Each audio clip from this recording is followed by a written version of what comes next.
A man opens a door at the start of the movie and is startled to discover a world that is 10 years behind our own. The technology is a million times more advanced than any other world, and there are inverted buildings and high-tech cars.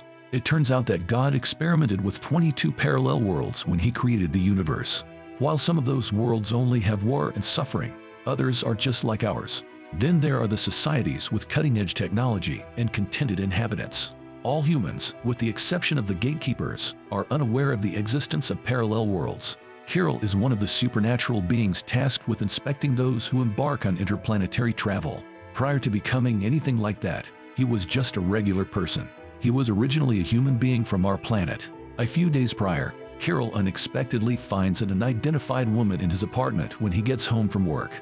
Before Kirill asks what she's doing there, the woman introduces herself as Rena. To his shock, the woman insists that the house is hers even though he wants her to leave right away. Kirill is perplexed and enraged by this, and the two argue as a result. The police are contacted shortly. When Kirill finally gains access to the property, he finds it completely altered on the inside, and his neighbors have forgotten who he is. Rena produces some paperwork to show that the house is hers. Kirill finally complies when the police order him to leave the property. Dejected, Kirill joins his friend to return to his office for a work party. It is revealed that he recently created a popular game, and as a result, Kirill's business was able to land a new client. Kirill's superiors are extremely pleased with him and have expressed their gratitude to him for his efforts on behalf of the business. He first encounters the strange woman after arriving home. Kirill departs and visits his friend Katya's house because he is unable to demonstrate his ownership. While researching his property documents online, he describes his experience to the man. The following day, after gathering all of the evidence, he presents it to the National Cooperation.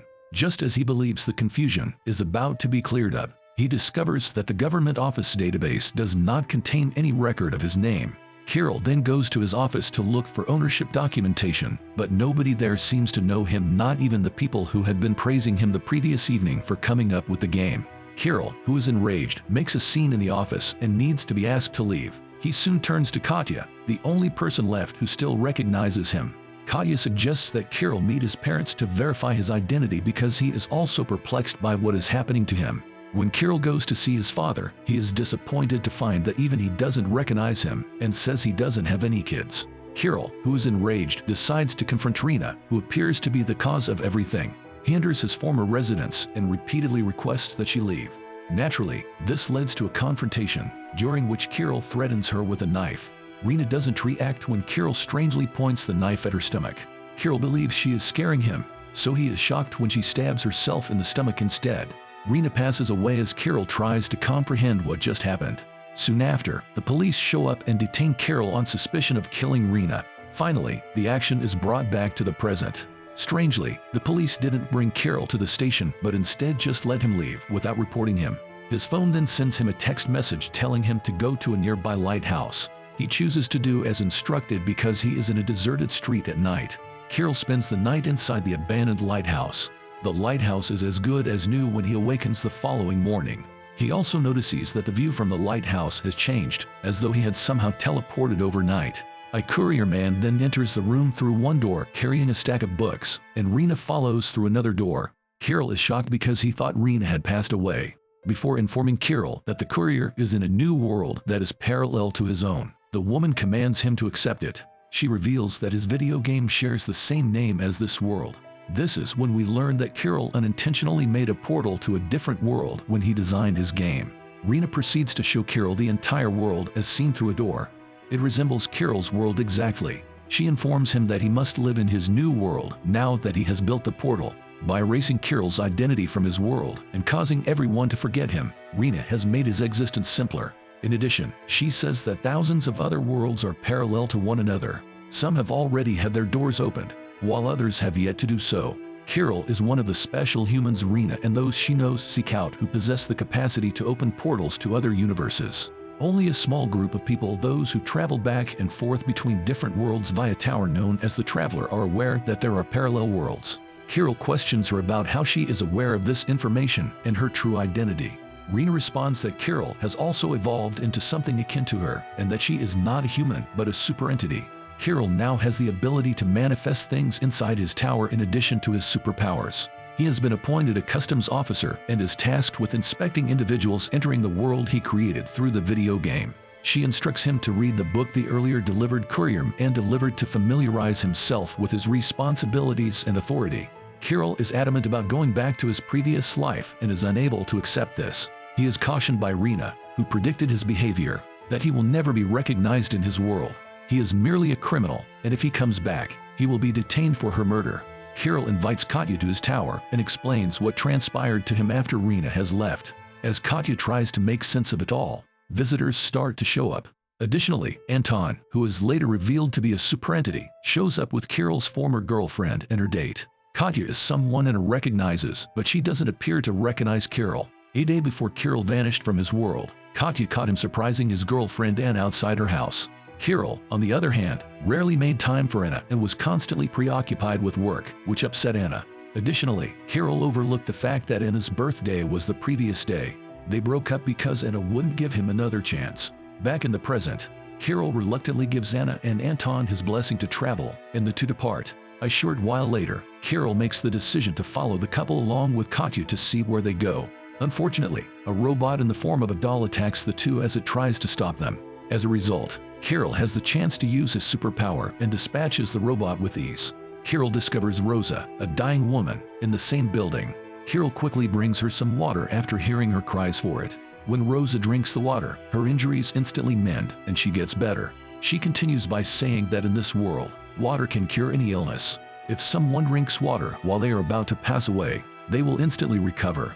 Rosa turns out to be a customs officer who entered this world at the age of 27 and has since stopped aging and attained immortality. Kirill spends some time chatting with her before leaving and going to sleep in the tower. When he awakens, he discovers that another portal had opened overnight, allowing him to enter a brand new, breathtaking universe. Outside his tower, on the beach, Kirill decides to venture outside and explore. Rena and the other members of the secret society will soon arrive to explore this recently unlocked world. Kirill receives a locket from Rena, who also instructs him that he is now only permitted to travel 15 kilometers outside of his tower. He risks dying if he continues walking past that point. Kirill makes the decision to go meet his parents, who are 13 Kelvin M from the tower, after Rena and the others have left. He is aware of the dangers but decides to go anyway. He drifts away from the tower while riding the train to his parents' house, which causes Kirill's body to deteriorate. When he starts to feel extremely thirsty, a man offers him water, which instantly revives him. Kirill pretends to be his father's student when he gets to his parents' house and joins them for dinner. Later, Anna and Anton reappear when he goes back to his tower.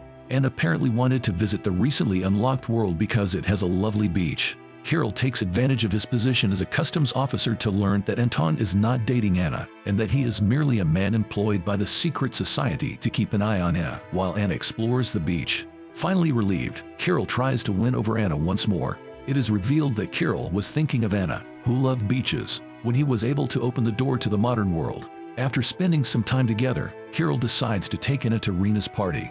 Rena is annoyed by this because she too has feelings for Kirill. Rosa keeps Anna entertained at the party while Kirill meets Felix, a former customs official from this world. Felix reveals that the reason he was fired from his position was because he unwittingly opened the doors to numerous new worlds. Felix also reveals that there is a planet called Utopia that dominates all other planets. It is the only world to which visitors from other worlds are unable to travel. Anna becomes upset as she observes Kirill occupied with others and leaves the gathering in silence. To make sure she never runs into Kirill again, she is abducted by Rena's Go-On and sent to another planet. On the other hand, Kirill begins looking for Anna at the party and, after being unable to find her, goes back to the tower. There, he is taken aback when a committee member gives him a task to open a door to Utopia, which is off limits. According to her, all other worlds are mere replicas of the Utopia and are not the real world. There are no disease, intolerance, or hatred in Utopia. People there live contentedly and peacefully. The committee member wants Kirill to uncover the real world's winning formula so that other worlds can take note of it. Although Kirill agrees to the mission, he is still worried about Anna. The following day, he finds Anna's home on a map and discovers that it is 15 Kelvin M away from the tower. Even though he is aware that traveling that far from the tower will kill him, he doesn't care as long as he meets his love. As he gets closer to her house, as is to be expected, his condition worsens. But in order to prevent himself from dying, he eats the snow. He eventually arrives at her house but is disappointed to discover that she is not there. Finally, he makes his way back to the tower. where he discovers that a doorway to a brand new world has opened. This one resembles a dystopian gulag filled with destitute citizens. Everyone there is employed by a factory run by a woman who is later revealed to be the world's customs officer. She asks Kirill to give a speech to inspire her staff after finding out that he is a customs officer from another planet. Kirill concurs and looks over at the crowd where he spots Anna, who seems frail.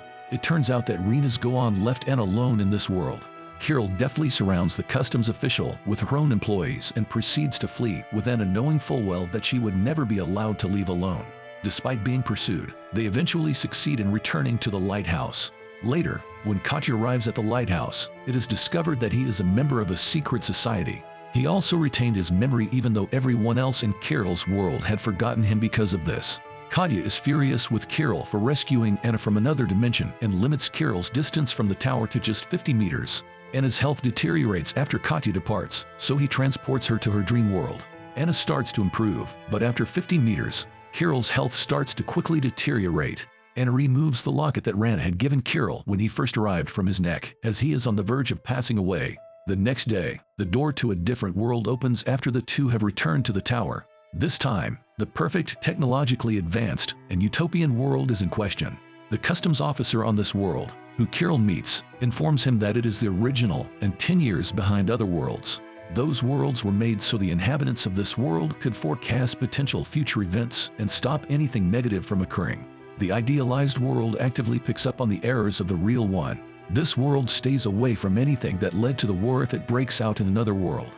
In other worlds, when a disease spreads or the end of the world occurs, the same thing takes place. In a similar vein, whenever new technology is developed in the parallel world, it is immediately copied in this one. Astounded by the news, Kirill decides to head back to the tower, but the officer forbids him because he now knows the truth about the utopian world. He is attacked by numerous utopian entities, but he escapes and makes it back to the tower. It is revealed that Rena once more sent Anna to another world when she confronts him there. Kirill becomes enraged by this and attacks Rena. After a protracted struggle, Kirill kills the victim. Kirill's world starts to fall apart as she is dying. After she passes away, everyone's memories resurface, and Kirill's mother gets in touch with him to ask him to come home. Then Katya shows up and tells him that the tower has collapsed and they are unable to enter another dimension. After the two have left, a fire brigade extinguishes the flames at the tower ruins where Kirill had asked Katya for assistance in finding a different gateway. Rena thus survives, and the film concludes. Thank you for watching. Why don't you consider subscribing while you're here?